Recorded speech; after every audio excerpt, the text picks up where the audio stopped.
નમસ્કાર દર્શક મિત્રો, મહીસાગર સમય ન્યૂઝમાં આપ સૌનું હાર્દિક સ્વાગત છે। સમાચાર પર કરીએ નજર। સાવલી તાલુકાના બાતરવા ગામમાં આજરોજ રૂપાલાના વિરોધમાં શરૂ થયો પ્રતિક ઉપવાસ।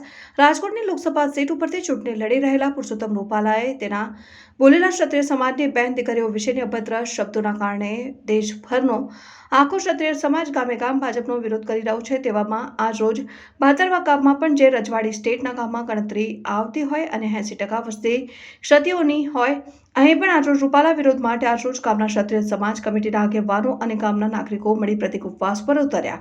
આજથી પોતાનો જટિલ વિરોધ દર્શાવ્યો હતો। જોકે પહેલા તો ખાલી રૂપાલાનો વિરોધ હતો, પરંતુ ભાજપ પક્ષે રૂપાલાની ટિકિટ કેન્સલ ન કરતા હવે ક્ષત્રિય સમાજ ભાજપ પક્ષનો પૂરેપૂરો વિરોધ કરશે અને ગામમાં ભાજપ પક્ષના કોઈપણ કાર્યકરને પ્રચાર અર્થે ગામમાં પ્રવેશવા દેશે નહીં તેવું ભાદરવા રાજપૂત સમાજ કમિટીના સભ્ય વિજયસિંહ મૈડા દ્વારા આહવાન કરવામાં આવ્યું હતું।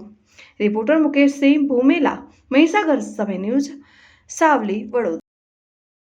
જય માતાજી।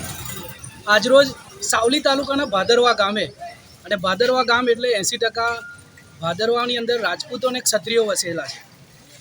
આજે 562 રજવાડા રાજપૂતોએ આ લોકશાહી માટે આપી દીધા, ત્યારે રાજપૂતોની લાગણીને માન આપીને પણ આ સરકારે, ભારતીય જનતા પાર્ટીએ એક રૂપાલાની ટિકિટ રદ ના કરી શક્યા। તો ખરેખર બધાની લાગણી દુભાઈ છે અને આજે ભાદરવા ગામની અંદર પ્રવેશબંધી કાર્યાલયનું ઉદ્ઘાટન કર્યું છે।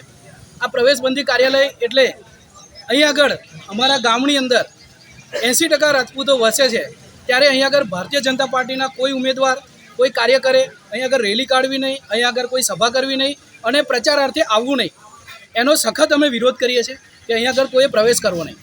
સાથે સાથે ભારતીય જનતા પાર્ટી એને માનવાવાળા લોકો ઘણા છે, પણ એ કહેવત છે કે સોનાની કટારી હોય ને એ કેડમાં રખાય, પેટમાં ના ગલાય। તો એ પદ્ધતિથી આ ભાદરવા રાજપૂત સમાજ એનો ખરેખર વિરોધ કરે છે।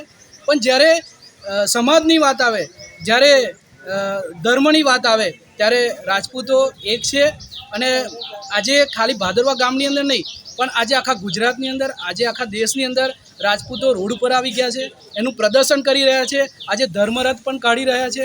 તો ખરેખર જો તમે એક સમાજની આટલી બધી અવગણના કરતા હોય, જેને દેશ માટે લીલા માથા વધેર્યા છે, ગાયો બહેન દીકરીઓ માટે જેને પોતાનું બલિદાન આપ્યું છે, એ સમાજની તમે અવગણના કરો છો એક વ્યક્તિના લીધે, તો ખરેખર આ સમાજ આજે દુઃખી છે, એક દુઃખની લાગણી અનુભવે છે।